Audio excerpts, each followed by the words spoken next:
falar? Conexão Empresarial, mais uma vez, pedindo licença, participando da sua vida, entrando na sua casa, curtindo com você aí tudo de bom que acontece em Caratinga e região. Nós estamos aqui hoje entrevistando um amigo meu, ex-aluno, olha como é que ele era assim, vai meus cabelos ficando branco, o Márcio Alexandre do Carmo, mais conhecido como Márcio Didi. Além de ser empresário contábil, também é presidente do Esporte Clube Caratinga. Márcio, seja bem-vindo à Conexão Empresarial. Muito obrigado, Fuli, pela oportunidade, né?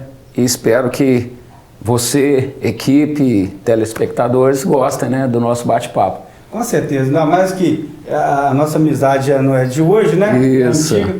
Ô Márcio, para quem não conhece bem, porque o Márcio é uma dificuldade, né? Isso, agendaram, você vai entrevistar o Didi.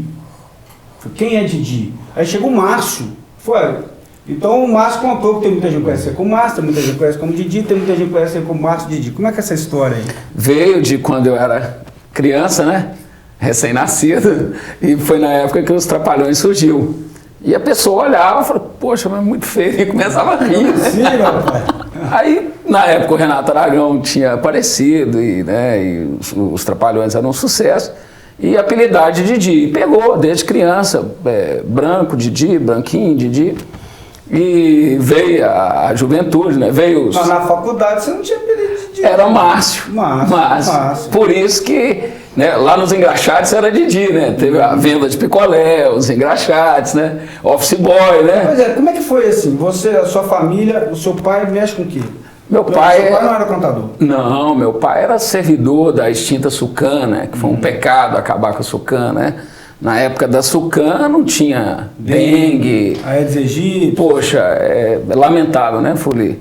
E o meu pai era um servidor, né, público federal. A minha mãe era servente escolar, né? E você foi para a lida cedo? Graças a Deus, tenho maior orgulho. E adoraria que o Brasil criasse um banco de serviço, né, para jovens cada vez mais cedo. Eu tenho maior orgulho de, com 9 anos de idade, talvez até menos do que isso, Fuli. 9 anos eu já era office boy, fora os picolé e o engraxate, né, que eu te falei, que lá era Didi, na peladinha era Didi, né? Aí a coisa veio ficando séria, que veio os estudos, vieram os estudos. Aí de office boy você já trabalhava cedo? Isso, os caixas do Banco do Brasil, da Caixa, todos me conheciam, que a batalha era cedo, né? E eu tentando ser esperto lá para acabar o serviço cedo, para jogar a bolinha, né? Para jogar a peladinha com a turma. E sempre, né, com aquele ar da malandragem, do futebol, do canto de rua, né, que tinha, eu costumo dizer que as crianças, elas têm que ser espertas, elas têm que ser não arteiras, né? Então eu prezava muito isso. A gente na escola, a gente não era aquele santinho, aquele CDF não, mas também não era né, aquele caladinho no canto da escola. Então a gente tinha as horas das brincadeiras, as professoras às vezes já sabiam e cativavam isso, né, Fuli? Havia aquele respeito com o mais velho. Nisso aí, eu quero... Isso te ajudou? Sem dúvida, na minha formação, no caráter. E eu tenho certeza que se isso tivesse continuado, o mundo seria outro, né? O respeito aos mais velhos... Eu lembro quando a minha esposa formou, e ela em serviço social, até que na FIC, e ela foi implantar na Secretaria de Ação Social de Mauá um projeto com esses adolescentes de 14 anos. O Ministério do Trabalho teve rejeição. Quer dizer, veja, o melhor é que todo mundo ficasse na escola o tempo todo. Mas se eu tenho uma escola meio período e as famílias não estão mais ficando com as crianças, porque tanto o pai e a mãe vão trabalhar, esse adolescente de 14 anos, se ele puder ter uma experiência, não só servir de mão de obra escrava, a gente não quer isso, nenhum trabalho que lhe seja penoso demais, mas que ele já possa ter uma iniciação. Certo. É bom, né? Olha, Fuli, com tudo isso que eu estou te falando, começando a trabalhar cedo, e os meus pais tentando me né? E me seduzir pelos estudos, principalmente, né? Eu não queimei a etapa da minha vida, eu não perdi a infância, eu não perdi a juventude, tá certo? Então, isso aí tem como adequar, sabe? Eu acho que o governo, né, sei lá, as esferas administrativas, né, estatais principalmente, deveriam incentivar isso aí. E aí, como é que você deu o pulo para o seu escritório? Porque você estudava, você trabalhava com alguém. Eu trabalhava, na época, eu trabalhava de office boy, era na clínica do Dr. Márcio Junqueira. Dr. Márcio, para mim, foi um pai também. Eu costumo brincar, e falando sério, ao mesmo tempo que se o Dr. Márcio não tiver ido para o céu, eu estou lascado. Então é o seguinte, como eu trabalhava lá, e Dr. Márcio, um flamenguista, gozador, que Deus o tenha. É um homem de alma pura, né? Aí o Dr. Márcio sempre brincando, e eu aprendi a gostar pela odontologia. Então eu tentei, na época eu imaginei, falei, vou ser dentista, essa turma é muito bacana, os filhos dele, né, maravilhosos, uma família maravilhosa. Aí eu tentei estudar no Colune, em Viçosa, e não fui feliz. E como não fui feliz, aí veio a ficha, caiu, eu com 16 anos, falei, opa, peraí, até então eu não tinha carteira assinada, né? Agora está na hora de eu planejar a carteira assinada, porque lá na frente vem a aposentadoria, então tem que ter o INSS pago, né, que é a Previdência Social, a sua primeira segurança, né? Uns acham bons, outros nem tanto, mas é questão de cada um. E com 16 anos eu entrei trabalhando num escritório de contabilidade. Aí, num escritório que me deu muita base também, eu tenho muito que agradecer esse pessoal. Que é? E quem é?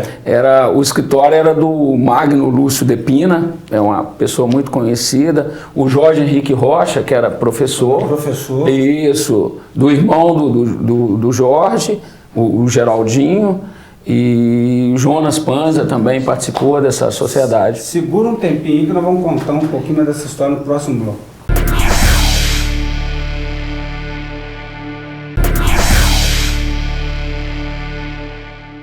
Voltando para o segundo bloco, nós estamos aqui com o Márcio Didi, todo mundo só conhece assim. O Márcio estava falando no final do primeiro bloco, então ele começou a trabalhar no escritório de contabilidade, já pensando no futuro, e foi isso. Aí você agradeceu alguns amigos que a gente tem em comum, sem dúvida, o Jorge, né? Foram todos professores nossos. E aí você resolveu fazer faculdade. Sim, aí veio... Adorou odontologia? Completamente. Lá eu passei como excedente na época no Colune, e eu sabia que naquela época, para eu ser um bom dentista, eu teria que fazer o Colune, porque o Colune ele dá uma base para N faculdades, N instituições de ensino, e dentre elas odontologia. Mas aí eu passei como excedente, aí eu nem esperei resultado, nem fiquei criando expectativa de ser chamado, não sei. Eu não lembro se era 11º, se era 12º que eu passei.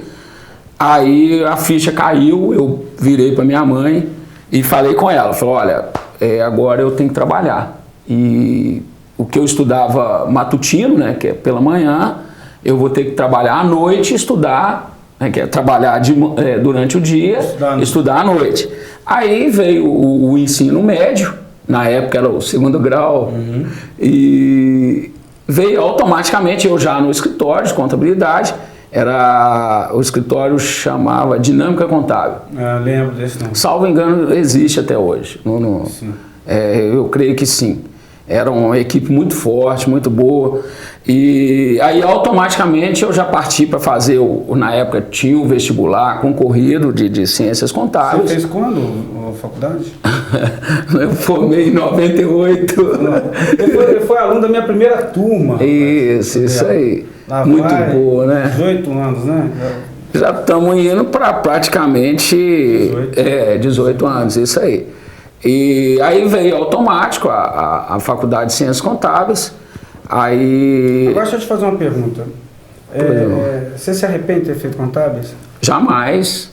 Eu fiz o curso de Direito, para você ter uma ideia, modéstia à parte, eu tenho uma certa habilidade com o Direito, né? Mas na faculdade de Direito eu falava, a hora que eu via a turma de Ciências Contábeis passando, que vontade de voltar lá no tempo, porque o curso de Contábeis, ele é muito mais estimulante do que o Direito. É mesmo? Sem dúvida, você abrange um universo de coisas. E eu penso que quem faz contábeis, o contador, ele vê as empresas de uma outra forma, né? Sem dúvida. Não tem, ele vê as entranhas. Sem dúvida. Brincando que a gente, igual aquela Matrix, o Neo fica vendo aqueles números, né? A gente descobre a realidade. Desde a faculdade, Folia, a gente sabe, um contador, ele de repente, o sucesso da empresa não se deve tanto ao contador. Né? Ele fazendo lá o basicão, sem dúvida, mas ele fazendo lá a escrituração, que ele é responsável, né?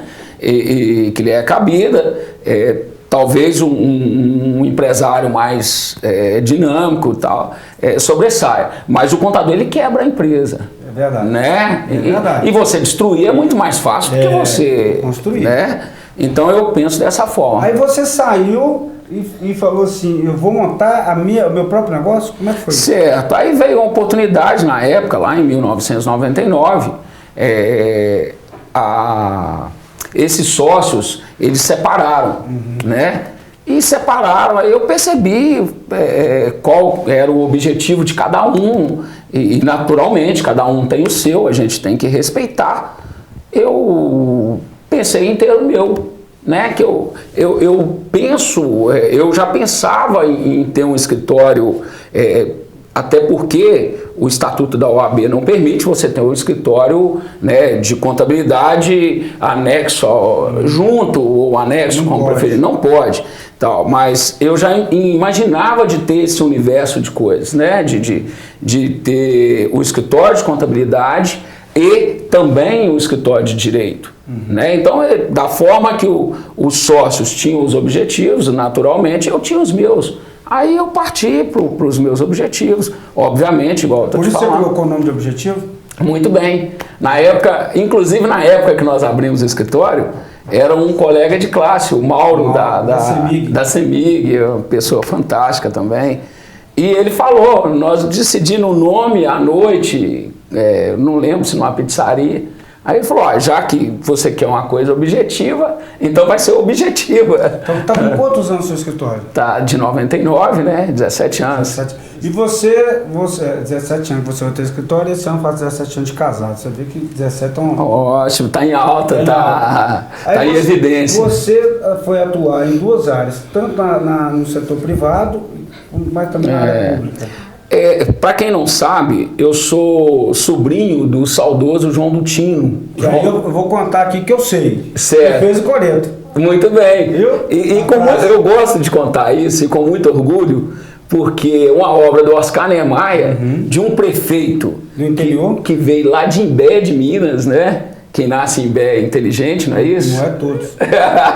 Aí é o seguinte, e lá em 81, né, ele teve essa ideia, eu tenho inclusive uma revista dele com a maquete do Coreto, e eu me orgulho muito disso, sabe? Mas é interessante. Porque imagina... Você tem um sanguinho... Político. Aí veio lá em 2000, um irmão virou prefeito de Imbé de Minas, foi o segundo prefeito de Imbé. Seu irmão.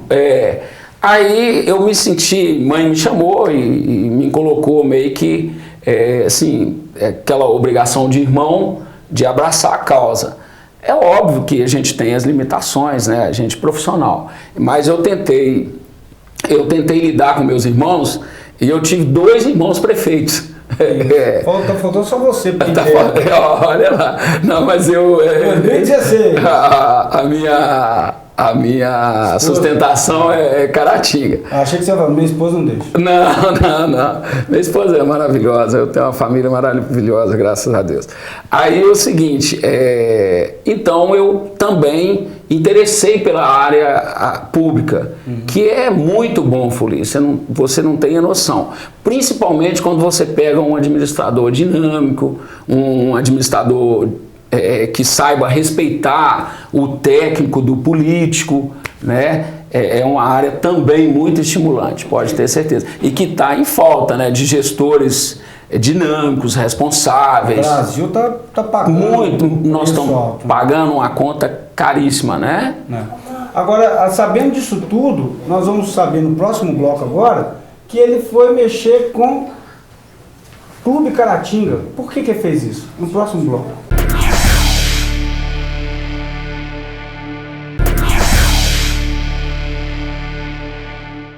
Bem, voltamos para o último bloco do Conexão Empresarial. Nós estamos aqui com o Márcio Didi. Contou um pouquinho da sua história, da sua infância, o que fez a sua formação e que o trouxe até aqui. Falou também da Objetiva, a sua empresa de serviços contábeis, que seja na área privada pública, e agora vai contar. Tem 5 anos que você assumiu a presidência do Esporte Clube Caratinga. O que te chamou para essa missão, que é árdua, né? Sem dúvida, Fully. Eu costumo dizer que isso tem que ter um louco, né? E eu fui o louco da vez. Porque é o seguinte, para quem não sabe, esse cargo não é remunerado. Ele é um cargo de status e hoje, nem tanto, né? Mas e não é só o Clube Caratinga, não. O presidente do Vasco, o presidente do Flamengo, do Pinheiros, né, de São Paulo, o Minas Tênis Clube, que é uma baita instituição, é referência, eles não são remunerados. Agora, isso aí é tapar o sol com a peneira, né, Fully? Imagina o Zezé Perrella, com o patrimônio que tem, não foi remunerado no Cruzeiro. Né? Eurico Miranda. Eurico é um péssimo exemplo, né? Eurico chegou a ponto de pegar a arrecadação do ano, a arrecadação de determinado jogo, levar para casa e falava que foi assaltado. E isso foram várias vezes, não foi só uma vez, não. Então imagina. Então o reflexo dessa gestão, nós estávamos comentando sobre as más gestões. O reflexo dessa má gestão, o meu querido Vasco está pagando e arduamente. Se você quer saber, eu tenho receio do Vasco ficar igual a Portuguesa. E o Guarani de São Paulo? Que já foi. Entendeu? Eu tenho receio que o seu Flamengo ainda tem aí milhões de torcedores que ainda tá segurando. Né? Mas é o que você fala, tudo tem que ter gestão. Né? Sem e aí você dúvida. vai introduzir gestão lá no Esporte Clube. Muito bem. O que fez eu ser presidente? Na época, eu estava para você ter uma ideia, eu estava assessorando na época 5 prefeituras. Você não tem ideia o que é isso. Isso eu diria hoje que isso é humanamente impossível. Mas tem as pessoas que conseguem lidar bem com isso, eu respeito, isso é uma questão particular minha. Para você ter uma ideia, meu filho tinha aproximadamente uns 3 anos de idade, um dia eu fui pegá-lo no colo e ele não me conheceu. Que isso? Eu chegava de noite, eu saía de manhãzinha, de madrugada, e chegava à noite. Né? Mas enfim, aí veio o Clube Caratinga, passando por arranhões, por manchas no nome.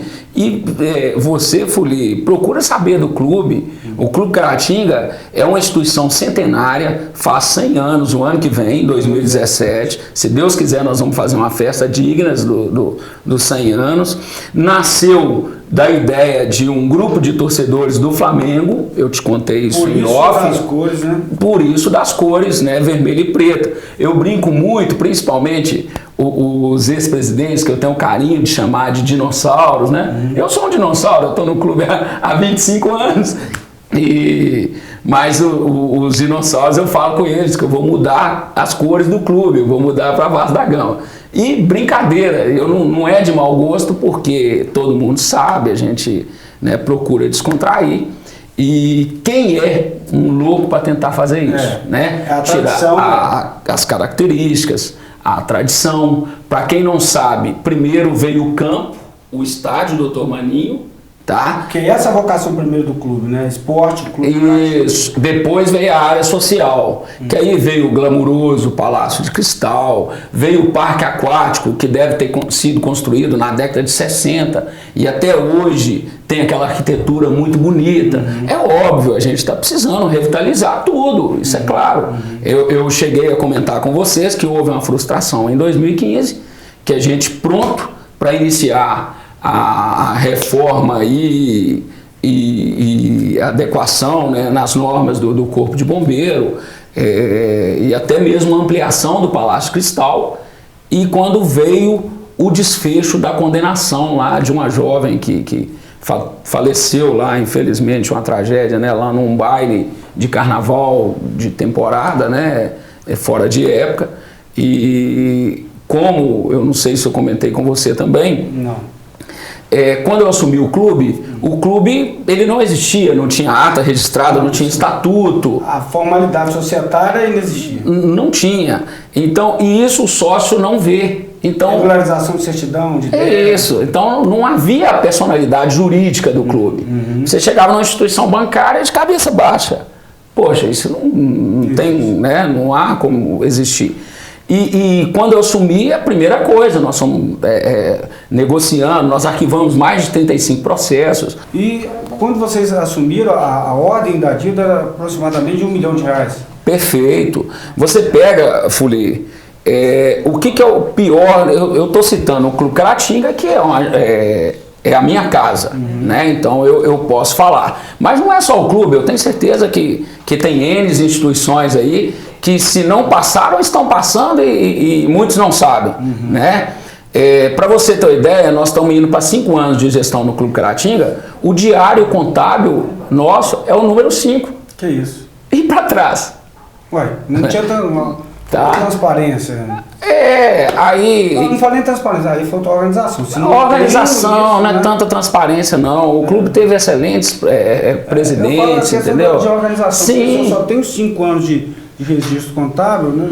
Isso. Sem falar o seguinte, faltou, eu costumo falar com o associado, ano que vem é meu último ano, graças a Deus. Aí fala, mas você pode concorrer, não pode... Não vem ao caso, vai ser bom para o clube. Alternância. Muito bem, vai ser excelente para o clube. Eu costumo falar o seguinte, se eu não fiz lambança até agora, eu fico louco para chegar a hora de eu sair, Furi, para saber se eu não vou desapontar você que me ensinou lá na faculdade, quem está carregando o meu nome, você está entendendo? Então é o seguinte, hoje o clube ele tem todas as certidões negativas, tá? O AVCB do Corpo de Bombeiro, que pouquíssimos têm, pouquíssimas instituições têm, nos próximos dias já vai ser emitido o AVCB do Corpo de Bombeiro. É porque é burocrático e como a construção é antiga, tem que ser feita várias adequações. Então, para você ver que a gente tem essa preocupação em estar legal. Existe esse trabalho que o associado acaba não vendo, mas que reflete na... Sem dúvida. E em breve vai repercutir muito mais, porque é o seguinte, em breve o associado vai ver. Pode ter certeza que todos serão obrigados. Aí o brasileiro deixa tudo para a última hora. Então, aonde nós já estamos correndo contra o tempo. Imagina aquele que está sossegado, depois, né? Aí a coisa... Márcio, e qual que é o futuro? O que você pensa do futuro?